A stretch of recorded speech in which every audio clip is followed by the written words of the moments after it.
Bueno, como dijimos hace unos minutos al comienzo de este programa, haremos unos comentarios y como siempre decimos, dejamos abierto un poco esto con ciertos interrogantes referidos a estos temas que intentamos comentar en esta columna.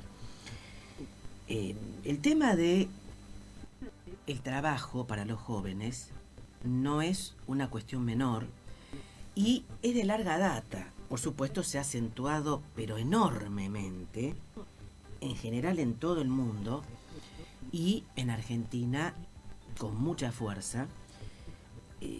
Cuando hablamos de jóvenes, porque hay distintas franjas etarias, ¿no? Pero cuando hablamos de jóvenes, por supuesto esto no está referido a trabajo infantil, que es diferente. Es totalmente diferente, no es que lo avale ni mucho menos. También se ha acentuado. Estamos hablando entre los 18 y los 24 y 25 años. Décadas atrás, a esa edad, o se trabajaba o se estudiaba. Lo usual en la época en que yo tenía esos años, sobre todo 17, 18, la gran mayoría o estudiábamos y trabajábamos. Esa fue mi opción, como era también las de muchas personas. No consideré que era, en fin, conveniente. Más que conveniente, no me sentía cómoda solamente estudiando, sino que estudiaba y trabajaba. Y considero que esto es muy importante porque es una forma de organizarse uno y como ser humano, y además aprender el valor de lo que se gana con su trabajo, ¿no es cierto? Bien, desafortunadamente, desde hace ya varias décadas, y reitero, el término ni es esa generación que ni estudia ni trabaja. Muchos dicen ni porque no quieren, porque son vagos, porque están acostumbrados a que los mantengan las familiares, sobre todo el padre, la madre. No es tan así. Muchas veces no hay opciones. En la mayoría de los casos no hay opciones. Por supuesto, hay excepciones. Siempre toda regla tiene su excepción. Pero la carencia de trabajo en esa franja de personas, y que es de mucha importancia porque marca para toda la vida, es muy, muy grande. Además hay que tener en cuenta que en la mayoría de los casos, cuando se presenta un currículum, le dicen ¿qué experiencia laboral tenés? Yo me pregunto, realmente, ¿qué experiencia se puede tener si es una persona que busca un primer trabajo y que se tiene que ir formando en ese primer trabajo? Por otro lado, también esta apatía, esta bulia, esta depresión, porque muchas veces también, y está comprobado por estadísticas, que estos jóvenes directamente o no hacen absolutamente nada, se van acostumbrando, se van adecuando, se van intentando acomodar a ese no hacer y pueden caer con mucha facilidad en el tema de el consumo de sustancias, en su mayoría químicas, ¿no? De drogas, ¿no? Y esto también no es un tema menor. La situación de ir y buscar trabajo y presentar un currículum y presentar otro y presentar otro y encontrar cierre de puertas, o no, o voy a llamar, o esto, o lo otro, es tremendo. Es tremendo porque muchos de estos jóvenes quieren independizarse, quieren tener su vida, quieren ganar su dinero y no pueden hacerlo.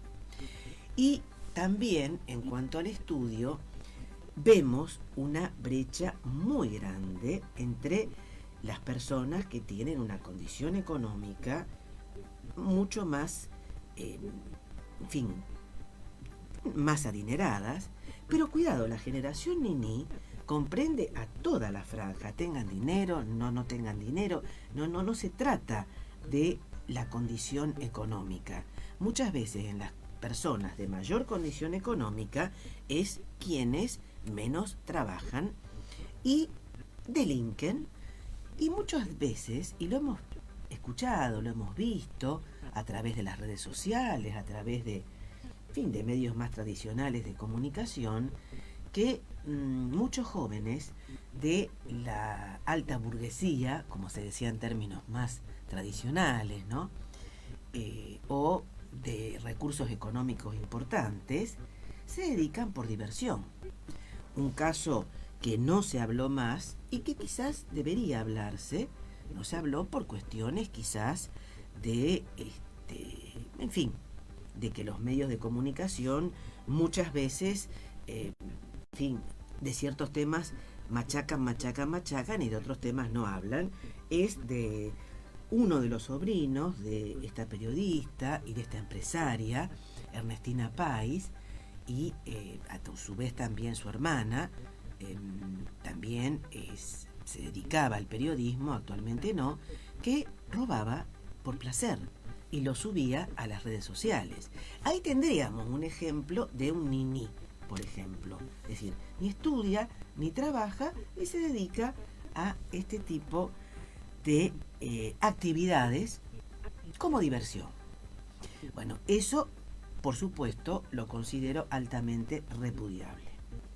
Y sobre todo, que no se comente, porque de eso no se habla, porque son personas que están protegidas por el poder económico fundamentalmente y ciertos sectores del poder político. En cambio, muchos jóvenes son defenestrados como vagos, como indolentes. ¿Por qué? Porque tienen menos poder económico y no consiguen trabajo. Y esto, vuelvo a decir, genera cuadros depresivos muy grandes y en pandemia, reitero, se agudizó enormemente. De alrededor de 400.000, 600.000, están superando el 1,5 millones, sobre todo en la zona de la ahora denominada AMBA, en la zona de Buenos Aires, de Capital, de Cava, sobre todo de Gran Buenos Aires, ¿no? De AMBA. En el Gran Rosario, en Rosario un poco menos, en Santa Fe un poco menos, pero tengamos en cuenta también, en el supuesto de que se consiga trabajo, qué tipo de trabajo consiguen. En la mayoría de estos casos son trabajos precarizados, son trabajos que duran muy poco tiempo, son trabajos que perciben remuneraciones muy bajas y por lo general no son mensuales, si no son haberes mensuales, y ni hablar de que estén registrados. Es decir, la mayoría de estos trabajos son en negro y a su vez tienen que ir saltando de un trabajo al otro. Esto se nota mucho y lo hemos resaltado en varios programas porque es un problema que casi es endémico en Argentina, fundamentalmente en Argentina. Acá no estoy hablando a nivel mundial. En Argentina y en Rosario se nota mucho, que es el de los trabajadores y trabajadoras gastronómicos. Hay un enorme abuso en los jóvenes y a su vez también muchos de estos jóvenes comienzan en este tipo de trabajo y bueno, y van dejando y quedan en la calle. Algunos logran ingresar a otros trabajos que pueden ser en el sector comercio y servicios, en el sector de la industria. Ahí ya es más difícil porque por lo general se les requiere estudios primarios, secundarios y ya una cierta especialización. Y si estamos volviendo al comienzo, que no han culminado sus estudios, que no quieren estudiar, que no sienten prácticamente ganas de estudiar, bueno, ¿cómo se puede conseguir este tipo de trabajo? Es todo un círculo vicioso este.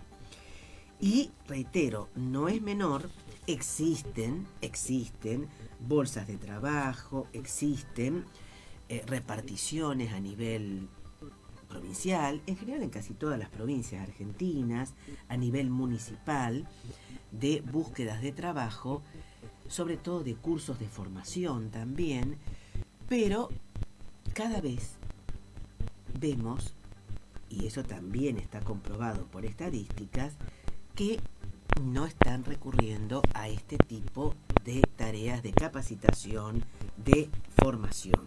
¿Mm?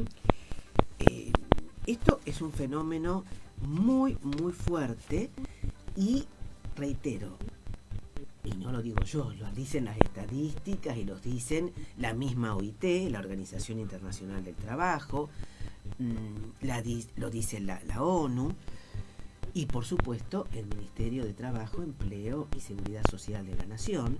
No lo hemos escuchado y tampoco por parte del Ministerio Provincial, ¿no?, de Trabajo, Empleo y Seguridad Social, ni tampoco campañas de formación, no puedo decir de reclutamiento, porque esto no es una tarea de reclutamiento, pero considero sí que debería haber un trabajo social más intenso con respecto a estos jóvenes, a estas jóvenes, que muchas veces escucho, hablo con muchos de ellos, y a pesar de que se habla de la generación Ni-Ni, inclusive hay ciertos sociólogos que critican esto de la generación Ni-Ni y dicen que no hay posibilidad de insertarse.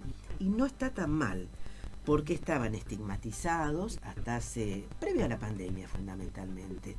Y se los está enfocando de una manera distinta, es decir, que el prisma está virando hacia otra mirada y se los trata de comprender y no de defenestrar y considerar, reitero, que son unos vagos, unos ineptos y que quieren estar tirados todo el tiempo y viviendo de subsidios, o más que de subsidios, de sus padres y de sus madres que los mantienen. No es tan así. Como también sucede en otras ramas de la producción y en general en todas las ramas, ya sea de comercio y servicios, en todas las ramas de producción y en todas las áreas laborales, las mujeres son las más perjudicadas. Y esto también es un dato muy alarmante, porque la violencia de género, porque esta es una forma de violencia de género, se refleja también en el caso de los jóvenes entre 18 y 25 años. Y tenemos el caso de que muchas personas, ante la desesperación de no encontrar trabajos formales, trabajos dignos, trabajos decentes dentro de los parámetros de la Organización Internacional del Trabajo, es decir, por respeto o con respeto a los derechos humanos que le corresponden a todo trabajador y a toda trabajadora por su condición de tal, de ser humano, ¿no? De ser humano, se dedican a actividades como son la prostitución, que se las considera también trabajo.